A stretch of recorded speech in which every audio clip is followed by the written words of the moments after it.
નમસ્કાર વિદ્યાર્થી મિત્રો, સારથી સપોર્ટ યુટ્યુબ ચેનલ પર આપ તમામ મિત્રોનું હાર્દિક સ્વાગત છે। તો આજના વિડીયોની અંદર ધોરણ 9 ગુજરાતી વિષયની અંદર તમારે વિભાગ ડીની અંદર 4 માર્ક્સની અંદર જે પંક્તિનો અર્થ વિસ્તાર પૂછાય છે એના માટેના સરસ મજાના અગત્યના આઈએમપી જે અગાઉ પૂછાયા હોય અને પૂછાવાની સંભાવના ધરાવે છે એવા આઈએમપી અર્થ વિસ્તાર જવાબ સાથે આજે આપણે જોવાના છીએ। તો આ વિડીયોને સ્કીપ કર્યા વગર અંત સુધી જોતા રહેજો। તો સૌથી પહેલી પંક્તિ છે, આવ નહીં આદર નહીં, નહીં નૈનોમાં નહીં, એ ઘર કદી ન જઈએ, ભલે કંચન વર્ષે મેં।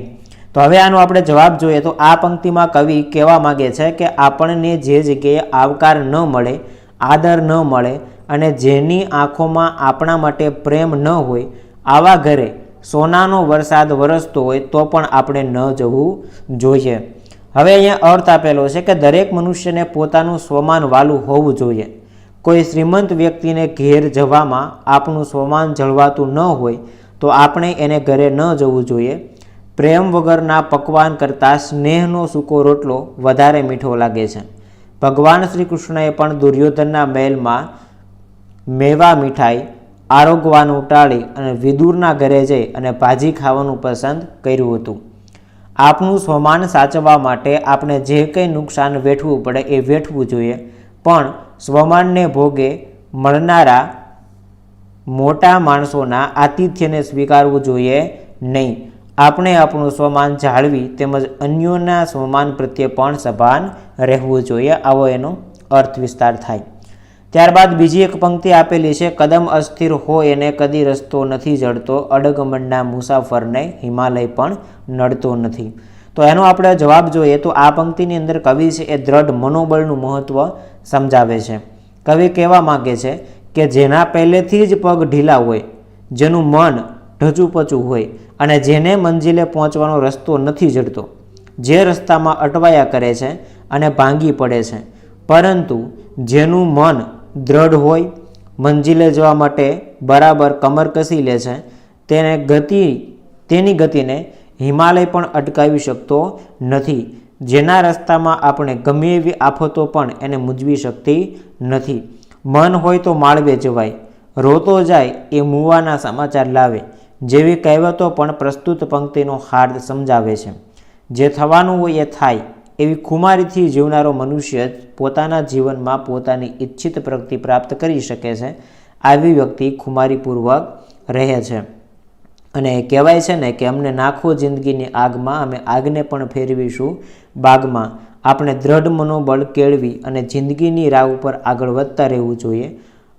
અગવડો અને અડચણોથી આપણે જરાય ચલિત થવું ના જોઈએ, આ રીતે એનો પાવાર થાય છે।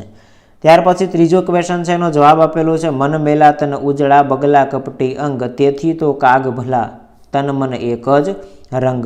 હવે આનો આપણે જવાબ જોઈએ કે આ પંક્તિની અંદર કવિ કહેવા માગે છે કે સજ્જનોને ઉઘાડા પાડતા કયું છે કે કહેવાતા સજ્જનો, મતલબ કે ખાલી દેખાવ કરતા હોય એવા, જેઓ બગલા જેવા કપટી હોય છે। બગલાનું શરીર ઉજળું હોય પરંતુ તેનું મન મેલું હોય। નદી કે તળાવમાં તે ધ્યાન ધરીને ઊભેલા તપસ્વી જેવો લાગે છે, પરંતુ તેનું ખરું ધ્યાન માછલા પકડવામાં જ રહેલું હોય છે। એના કરતાં તો કાગડો સારો કે જેના તન અને મન બંને એક સરખા હોય છે। આપણા સમાજની અંદર પણ ઘણા લોકો બગલા જેવા કપટી હોય છે। બાહ્ય દેખાવ ઉપરથી આપણને સજ્જન લાગે, પરંતુ ખરેખર તેઓ બદલો લેવાની ભાવનાવાળા, ભ્રષ્ટાચારી, લાંચિયા અને કાળાબજારિયા કે દાણચોરી કરનારા લોકો હોય છે। લોકો એમના બાહ્ય દેખાવથી અંજાઈ જાય અને એના ઉપર ભરોસો કરે અને તેમનાથી છેતરાઈ જાય છે। એના કરતાં જેના તન અને મન એક જ રંગે રંગેલા હોય એવા દુર્જનો વધારે સારા ગણાય, કારણ કે એઓ કોઈને છેતરવા માટે સજ્જન દેખાવાનો ઢોંગ કરતા નથી। અને આપણે પણ દંભી સ્વજનોને ઓળખી અને એમને લોભામણી જાળમાં ફસાવાનો પ્રસંગ કદી નહીં બને। ત્યારબાદ 4 નંબરની એક પંક્તિ આપેલી છે, ન્યાય નીતિ સૌ ગરીબને, મોટાને સૌ માપ, વાઘે માર્યું માનવી એમાં શો ઇન્સાફ। હવે આપણે જવાબ જોઈએ તો જવાબ આવે છે, કવિ છે પ્રસ્તુત પંક્તિની અંદર સામાજિક વિષમતાને વેધકતાથી રજૂ કરે છે। સમાજમાં બધા કાયદા ગરીબોને અર્થાત સામાન્ય પ્રજાને લાગુ પડે છે શ્રીમંતો કે રાજકારણીઓને કોઈ પણ પ્રકારનો કાયદો લાગુ પડતો નથી.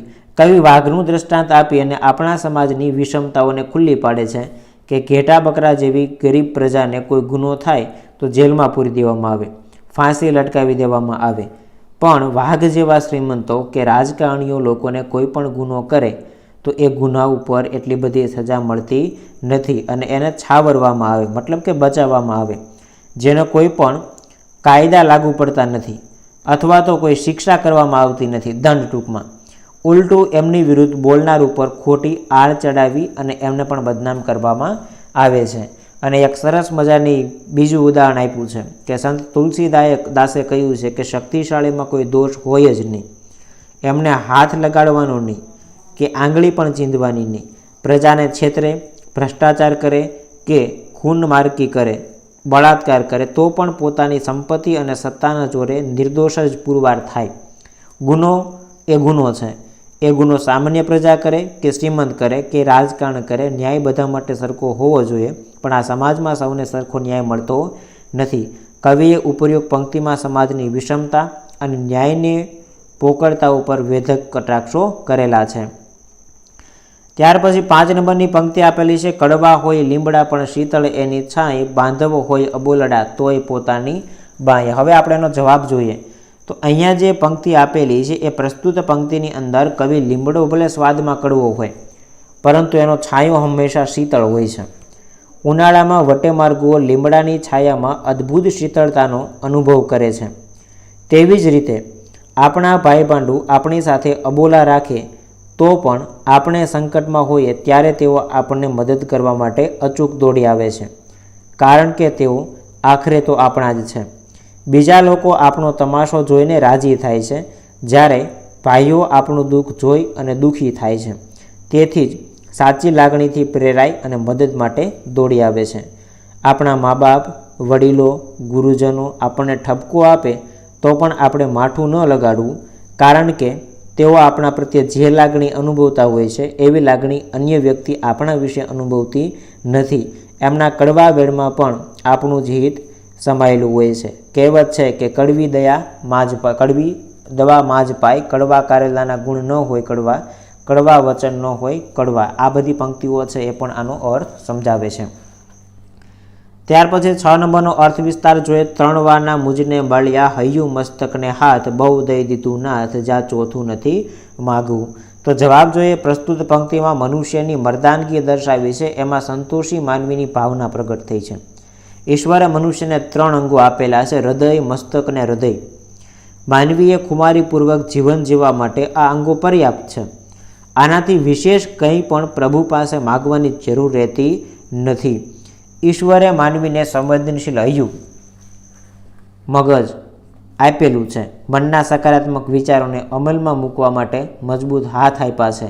હૈયામાં લાગણી, પ્રેમ અને કામ કરવાની લગન હોય, મસ્તકમાં સકારાત્મક વિચાર આવતા હોય, હાથ દ્વારા પરિશ્રમ કરવાની વૃત્તિ હોય તો માનવી દુનિયાના કોઈ પણ કામ આત્મવિશ્વાસ અને દ્રઢતાથી પૂરા કરી શકે છે. ભગવાને આ 3 અંગો આપી અને દુનિયાનું ખોબે ખોબે આપી દીધું છે એવું કહી શકાય. આ એનો ભાવાર્થ રહેલો છે. ત્યાર પછી 7 નંબરની પંક્તિ આપેલી છે, સોબત કરતા શ્વાનની 2 બાજુનું દુઃખ, ખીજ્યું કરડે પીંડીએ, રીઝ્યું ચાટે મૂક. હવે અહીંયા જવાબ આપેલો છે કે પ્રસ્તુત પંક્તિમાં શ્વાનના ઉદાહરણ દ્વારા કવિએ હલકા માણસોનો સંગ ન કરવાની આપણને શિખામણ આપી છે. પહેલી વસ્તુ કહે છે, કૂતરાનો સંગ કરવાથી 2 પ્રકારનું દુઃખ થાય. એક તો ખીજાય તો પગે બટકું ભરી લે, અને જો ખુશ થાય તો આપણું મોં ચાટવા લાગે. એવી જ રીતે હલકા માણસનો સંગ પણ નુકસાનકારક નીવડે છે, કારણ કે રાજી હોય ત્યારે આપણી ખોટી ખુશામત કરી આપણો ગેરલાભ ઉઠાવે, ટૂંકમાં ખોટા વખાણ કરીને આપણો લાભ ઉઠાવે. અને જો કોઈ પણ કારણોસર એમની સાથે આપણા સંબંધો બગડે, તૂટી જાય તો આપણા ઉપર ગુસ્સે થઈ અને બદનામ કરવાની, બદલાની ભાવના રાખી અને આપણને નુકસાન પહોંચાડે. તેઓ આપણી ખાનગી વાતો જાહેર કરી દેતા અચકાતા નથી. એટલે જ કહેવાય છે કે મૂર્ખ મિત્ર કરતાં ડાયો દુશ્મન સારો, અર્થાત નાદાન કી દોસ્તી મેં જાન કા ખતરા. આપણે ખરાબ સ્વભાવવાળા માણસનો સંગ ક્યારેય કરવો ના જોઈએ, એનો જવાબ આવે છે. ત્યાર પછી આપેલું છે સફળતા જિંદગીની હસ્તરેખામાં નથી હોતી, ચણાયેલી ઇમારત એના નકશામાં નથી હોતી. તો જવાબ આપેલો છે કે પ્રસ્તુત પંક્તિમાં કવિએ પ્રારબ્ધને ભરોસે બેસી રહેનાર ને પુરુષાર્થનો મહિમા સમજાવવાનો પ્રયત્ન છે એ કરેલો છે. તો અહીંયા આપેલું છે કે જિંદગીની સફળતા કેવળ માનવીની હસ્તરેખામાં નથી હોતી. હસ્તરેખાઓ ઉકેલવા માત્રથી ઉન્નતિ કે સિદ્ધિ પ્રાપ્ત નથી થતી. એના માટેનું ઉદાહરણ આપતા એ જણાવે છે કે ઇમારતની ડિઝાઇન એના નકશામાં હોય પણ ચણાયેલી ઇમારત તો એણે કરેલી મહેનતનું પરિણામ છે. એ જ રીતે હસ્તરેખા, ભાગ્ય ગમે એટલી બળવાન હોય પરંતુ એને સાકાર કરવા માટે જો પુરુષાર્થ કરવામાં ન આવે તો પ્રાપ્ત થતું નથી. અને અહીંયા પંક્તિ એક આપેલી છે કે ભાઈ પુરુષાર્થ પારસમણી છે, માત્ર ઈચ્છાઓ કરવાથી નહીં, ઉદ્યમ કરવાથી કાર્ય પ્રાપ્ત સિદ્ધ થાય છે. આપણે પણ ભાગ્યને ભરોસે ન બેસી રહેતા સફળ થવા માટે સખત અને સતત પુરુષાર્થ કરવો જોઈએ. અને હવે છેલ્લી એક પંક્તિ આપેલી છે કે પુરુષાર્થ વિના પ્રારબ્ધ પાંગળું છે. એ ઉપર જે પંક્તિ તમને આપેલી હતી એની એ જ પંક્તિનો ભાવાર્થ અહીંયા તમે ઘણો બધો લખી શકો છો. ત્યારબાદ છેલ્લી 10 નંબરની એક પંક્તિ જોઈ લઈએ. સજ્જન ઉત્તમ પ્રકૃતિ શું કરી શકે કુસંગ, ચંદન વિશ્વ વ્યાપે નહીં, લપટ્યો રહે ભુજંગ. હવે આપણે જવાબ જોઈએ. આ પંક્તિમાં કવિ કહે છે કે જે વ્યક્તિ સજ્જન છે તેને ગમે એટલો કુસંગ પણ અસર કરી શકતો નથી. જવાબ જોઈએ. કવિ પોતાના વિચારોના અનુમોદનમાં ચંદન વૃક્ષનું ઉદાહરણ ટાંકી અને એવું જણાવે છે કે ચંદનના ઝાડ ઉપર રાત દિવસ સાપ વીંટળાયેલા રહે પરંતુ સાપના ઝેરથી ચંદનનું ઝાડ ઝેરી થતું નથી. એ તો અવિરતપણે શીતળતા અને સુગંધ ફેલાવતું રહે છે. એવી જ રીતે સજ્જનો પોતાના ઉમદા ચારિત્ર વડે, સ્વભાવ વડે દુર્જનના સંગની કોઈ પણ વિપરીત અસર થવા દેતા નથી. દારૂ, જુગાર, ધૂમ્રપાન વગેરે જેવા દૂષણો ધરાવનાર લોકોની વચ્ચે રહેવા છતાં સાત્વિક પ્રકૃતિ ધરાવનારો વ્યક્તિ આ દૂષણોની અસર પોતાના ઉપર થવા દેતો નથી. ખરાબ ગણાતા માણસના રંગે તે રંગાઈ જતો નથી અથવા તો સારા નરસા ભેદ પારખી લે છે.